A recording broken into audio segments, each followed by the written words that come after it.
You know that feeling when you're staring at a DNA match list with 47 second cousins, and you have absolutely no idea which one might lead you to your great-great-grandmother? Yeah, me too. What if I told you that AI chatbots could help you organize those matches, analyze relationship patterns, and even suggest which research path to take next? All without compromising anyone's privacy? I'm about to show you how to safely combine two of genealogy's most powerful tools, your DNA results and artificial intelligence. And trust me, once you see what's possible, you're going to wonder how you ever did DNA research without it. Welcome to Ancestors and Algorithms, where family history meets artificial intelligence. I'm your host, Brian, and this is episode 14, DNA plus AI. If you've been following along with this podcast, you know we've been exploring how AI can help with everything from reading old handwriting to writing family biographies. But today we're tackling something genealogists have been asking me about constantly. Can AI help with my DNA matches? The short answer is yes. The long answer? The one that's going to keep you and your living relatives safe while revolutionizing your research? That's what we're diving in today. Let me tell you about my friend Sarah. Now, Sarah is a solid genealogist. She's been researching her family for about 8 years, has a beautiful family tree on Ancestry, and she's really good at working with historical documents. But when she took a DNA test last year, she hit a wall, a big one.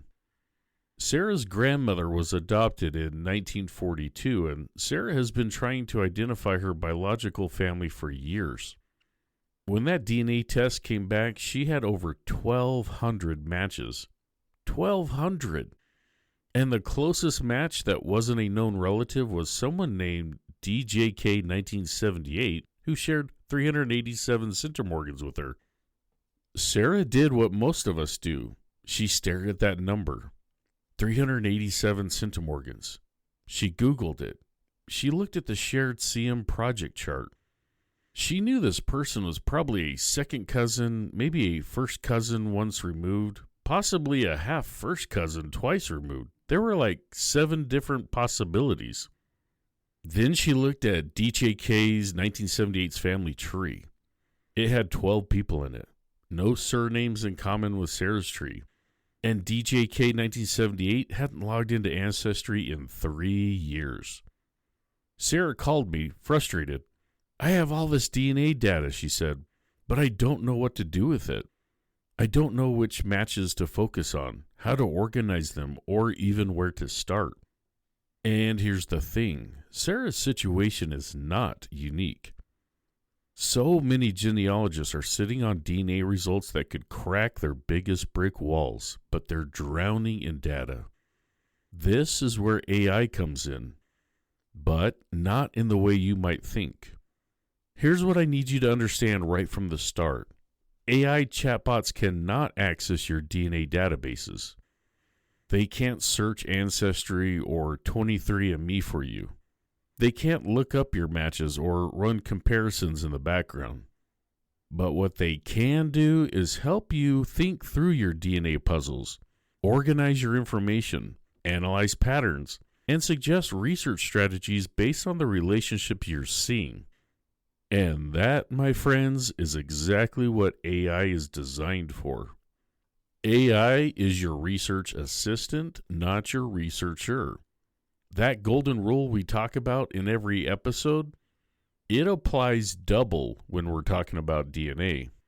Because DNA data is different. It's permanent. It's about you and your living relatives. And we need to handle it with care. So in this episode, I'm going to show you exactly how to safely use AI chatbots to supercharge your DNA genealogy work without putting anyone's privacy at risk. All right, before we dive into the AI stuff, we need to make sure everyone's on the same page about DNA basics. If you're already a DNA pro, bear with me for a few minutes, but I promise this will be quick and it'll set us up for the AI applications coming next. When you take a DNA test with companies like Ancestry, 23andMe, or MyHeritage, you get what's called autosomal DNA results. And the main thing you're looking at is your match list, all the people you share DNA with. The unit of measurement we use is called a centimorgan, abbreviated as C(M). Think of centimorgans like inches or centimeters, except instead of measuring physical distance, they're measuring genetic distance. It's a unit that tells us how much DNA you share with someone. Every person has about 6,800 to 7,200 centimorgans of DNA total. You got roughly 3,400 from your mom and 3,400 from your dad. When you share DNA with a match, the number of centimorgans you share tells us approximately how closely you're related. Here's a quick reference guide. You share about 3,500 cm with a parent or child. Full siblings share 2,500 to 2,900 cm. First cousins share 700 to 1,000 cm. Second cousins share 200 to 300 cm. Third cousins share 50 to 100 cm. Now, here's where it gets interesting for AI purposes. That centimorgan number is just a clue. For example, if you share 850 cm with someone, they could be a first cousin, a half-sibling, a great aunt, or even a half-great aunt. There are multiple possible relationships that fit that same amount of shared DNA. That's the puzzle genealogists are constantly solving, taking that centimorgan number, looking at family trees, and figuring out the actual relationship. And this is exactly where AI can help. Okay, now let's talk about the most important part of this entire episode, protecting privacy. I want to be very clear about what you should never share with AI chatbots. Never upload your raw DNA data file. That's the complete genetic file you download from Ancestry or 23andMe. It's usually labeled something like ancestry DNA _raw _data.txt or 23andMe _raw _data.txt. That file contains your complete genetic code. It's permanent, it can't be changed, and it identifies not just you, but your entire family. Do not upload that to any AI chatbot, period. Never share identifying information about living people without their consent. This means names, birth dates, current locations, anything that could identify your living relatives. Remember, your DNA reveals information about your parents, siblings, children, cousins, your whole family tree. When you share your DNA information, you're sharing information about them too. Be cautious about training data policies. Most AI chatbots have an option to opt out of having your conversations used to train their models. Let me quickly run through where to find these settings.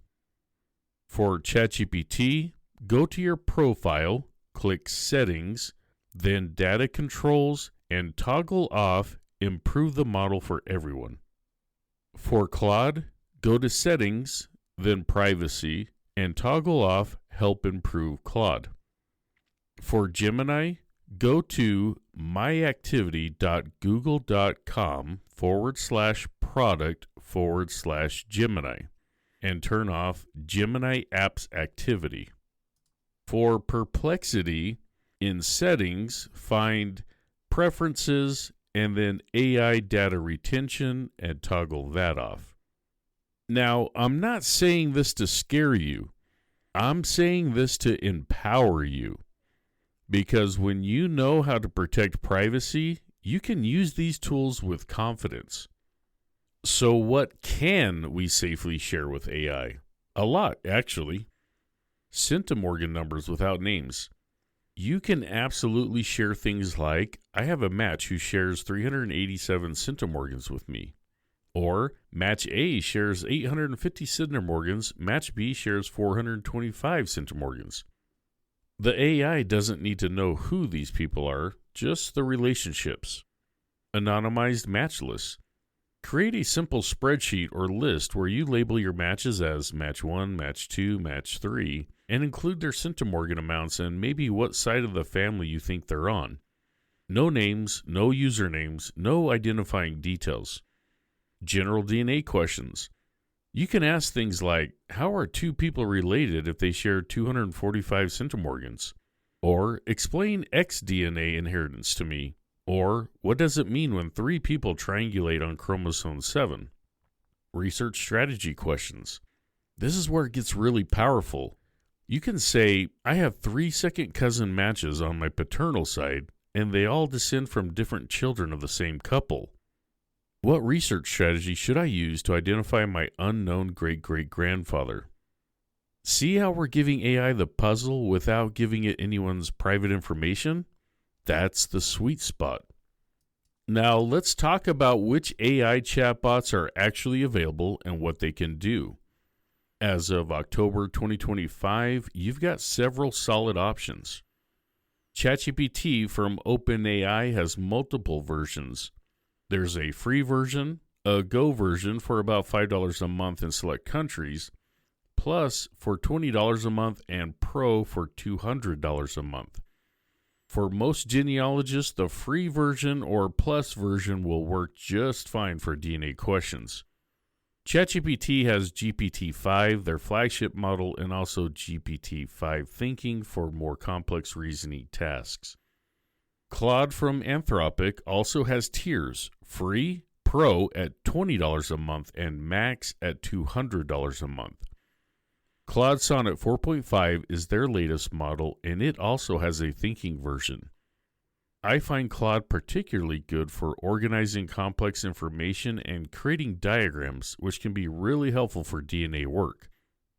Gemini from Google has a free version and an advanced version at $20 a month. Gemini has two main models, 2.5 Flash, which is fast, and 2.5 Pro, which is more powerful.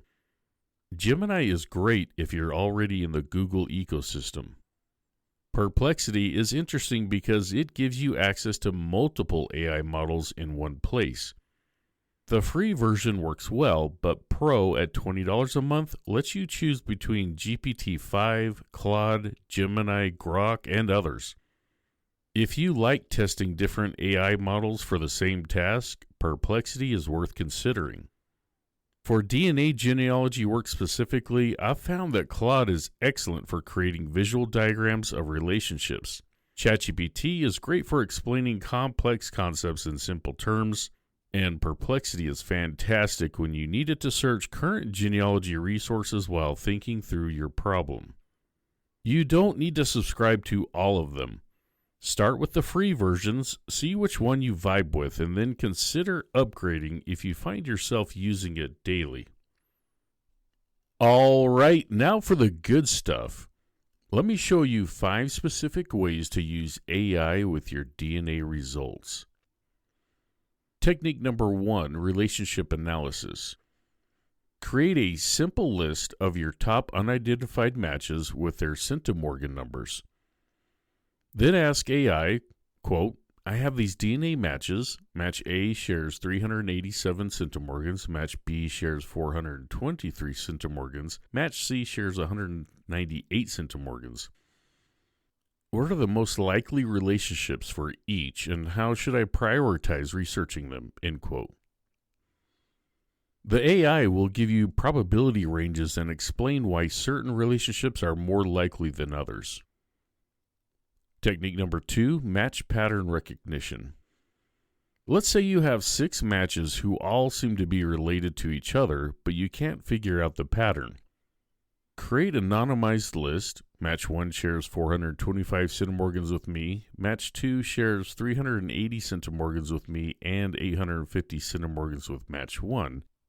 Match 3 shares 200 centimorgans with me and 425 centimorgans with match 1.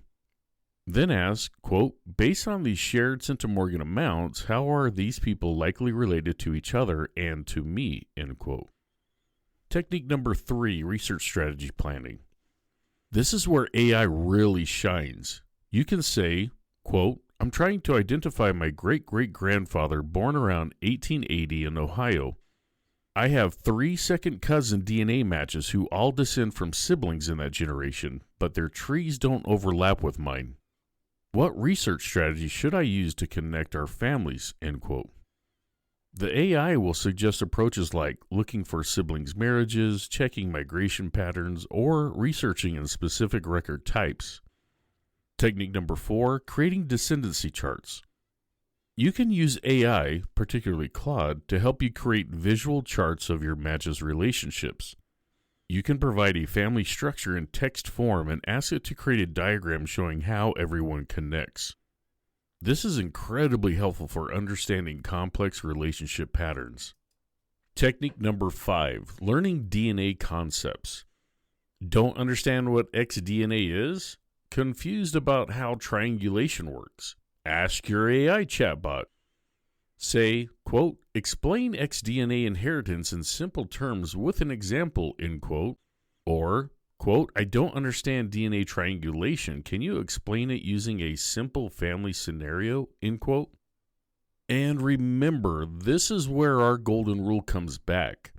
AI is your research assistant, not your researcher. The AI is helping you think through the puzzle, but you're still the one who needs to verify everything with actual genealogical evidence. Let me walk you through a real example of how this works. Well, not real. I've changed details to protect privacy, but this is based on an actual situation I helped someone work through using AI. Meet Jane. Jane has been stuck trying to identify her great-grandmother's parents. She took a DNA test and got her results, and she's been staring at her match list for weeks. Here's what Jane did. Step 1, she organized her top mystery matches. Jane created a simple document that looked like this. Mystery match 1, 421 centimorgans shared. Mystery match 2, 387 centimorgans shared. Mystery match 3, 203 centimorgans shared. Mystery match 4, 198 centimorgans shared.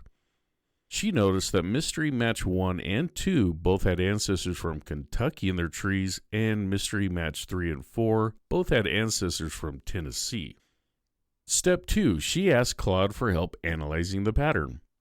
Jane opened Claude and wrote, quote, I'm trying to identify my great-grandmother who was born around 1895 in Kentucky.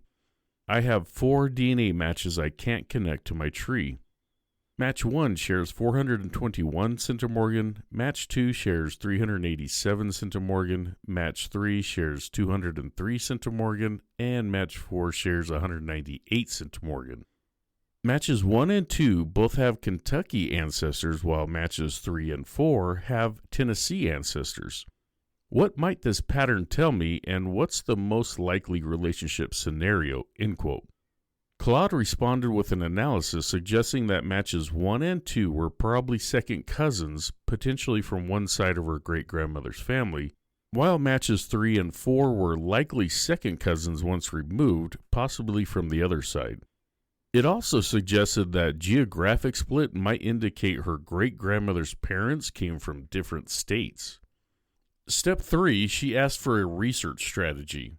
Jane then asked, quote, given this pattern, what research strategy should I use to identify my great-grandmother's parents?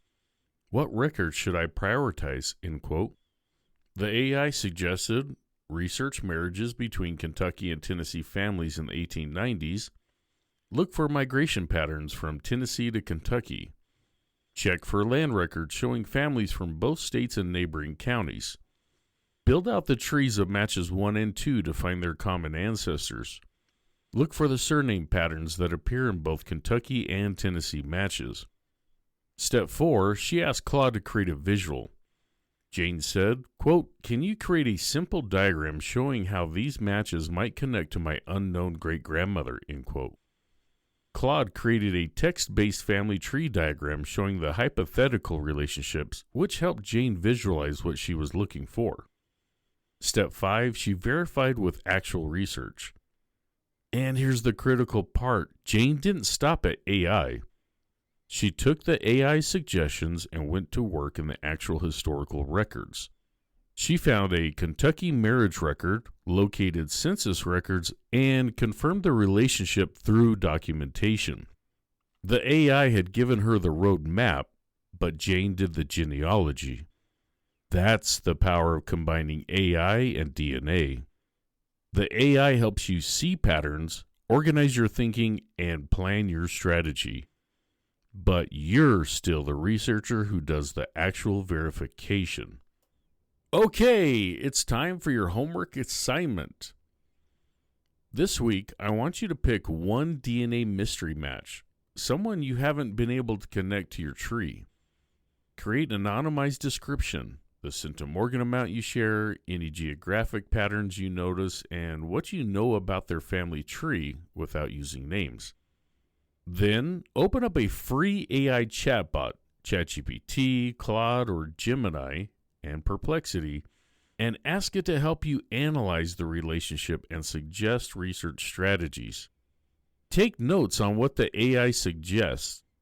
Then, and this is important, come to our Facebook group, Ancestors and Algorithms AI for Genealogy, and share your experience. We just hit 400 members this week. It's pretty exciting. And then tell us, what did you ask? What did the AI suggest? Did it help you think about your match in a new way? I want to hear your stories because I guarantee some of you are going to have breakthrough moments this week. And speaking of the community, I got an email last week from Lisa in Oregon who used one of our AI prompting techniques to finally identify her third great-grandfather. Lisa, that is amazing. I love hearing about your successes. If you have a DNA plus AI story to share, email me at ancestorsandanai@gmail.com. I read every email and I love featuring listener success stories. Now, one question I've been getting a lot, what about DNA Painter and the shared centimorgan project? Great question. DNA Painter is a fantastic free tool created by genealogist Johnny Pearl, and the shared centimorgan project specifically helps you understand what relationships are possible for a given centimorgan amount. It's completely free to use at dnapainter.com. You can actually use AI and DNA Painter together. Use DNA Painter to get the probability ranges for your match's relationship, then feed that information into AI and ask for research strategies for each possible relationship. They complement each other beautifully. All right, before we wrap up, let me remind you, DNA plus AI isn't scary. It's not dangerous. It's just a new tool in your genealogy toolkit.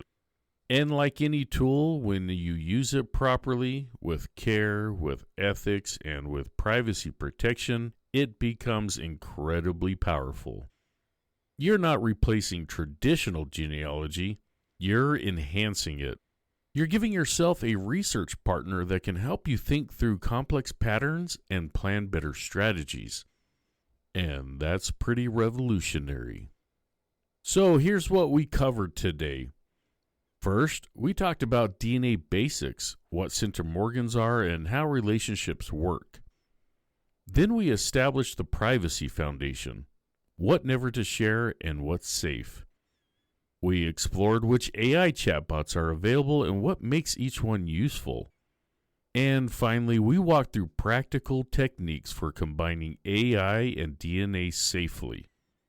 Remember our golden rule, friends. AI is your research assistant, not your researcher. Let it help you organize, analyze, and strategize. But you're still the genealogist who verifies everything with real evidence. If you found this episode helpful, please hit that follow button wherever you listen to podcasts. Leave a rating and review. It helps other genealogists find the show. And join our Facebook group, Ancestors and Algorithms AI for Genealogy, where we're building a community of researchers who are using this tool ethically and effectively. This has been Ancestors and Algorithms. I'm your host, Brian, and remember, your ancestor stories are waiting to be discovered. AI is just helping you find them faster. Now get out there and solve some DNA mysteries.